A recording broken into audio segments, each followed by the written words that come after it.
So, starting with the difference between descriptive research versus analytical research. If you remember, we have covered different types of research, and I explained you about these different kinds of research.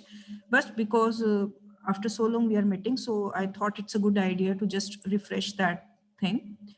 So this is the difference between descriptive and analytical research. As you can read from the slides, the descriptive research is more about describing the phenomena, right? Maybe it will describe the program, community, situation, and organization. For example, we want to see how midday meal is working, how good midday meal is working. So it would be descriptive research, right?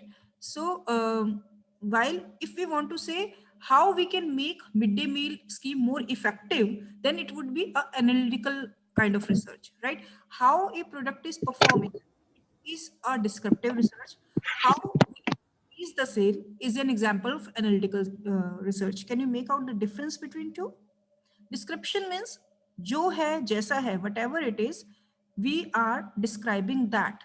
We are not going into the reason why this particular phenomena is behaving like this, but in analytical research we are always interested in knowing why this particular behavior phenomena is working like that.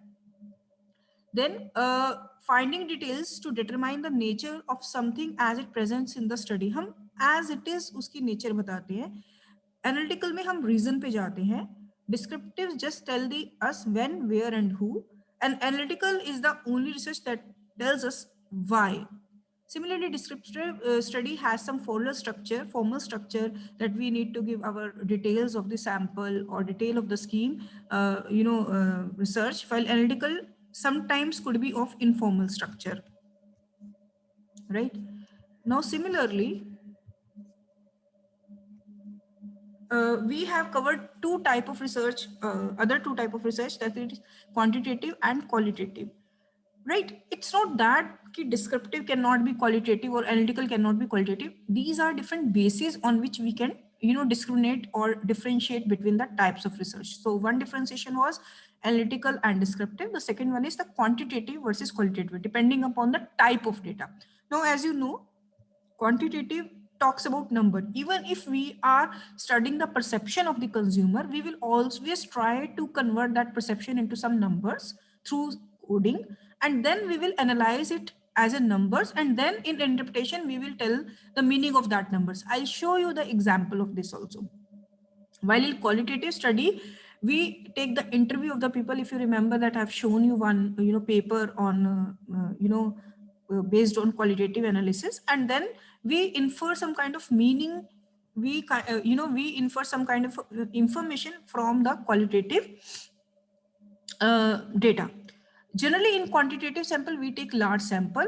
Generally, the sample size in qualitative is always small, maybe 50, maybe 30, maybe 40, maybe 20. So it's not set, but generally it is under 50.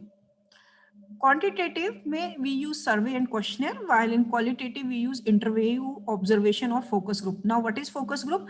We select 7-8 people depending upon on what type of focus group we are taking. We make them sit in a room, right? And there is one moderator, and the other people are observing it from a glass room about which that focus group doesn't know, and we start some kind of discussion. Why moderator is important? Because the job of moderator is not to disperse from the discussion, right? So in focus group, transcripts are there, people record their discussions, and then they listen it very carefully and then take out the meaningful points from that discussion, right?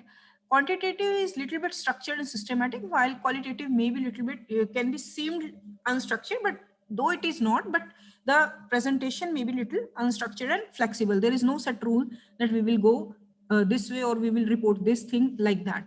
There is no rule in qualitative, but quantitative follows some kind of structure. Now, let me tell you, these were the two major kinds of differences which may be helpful you in from exam point of view. Now, now we focus ourselves to identification of the problem. Okay, before that, I want to show you some,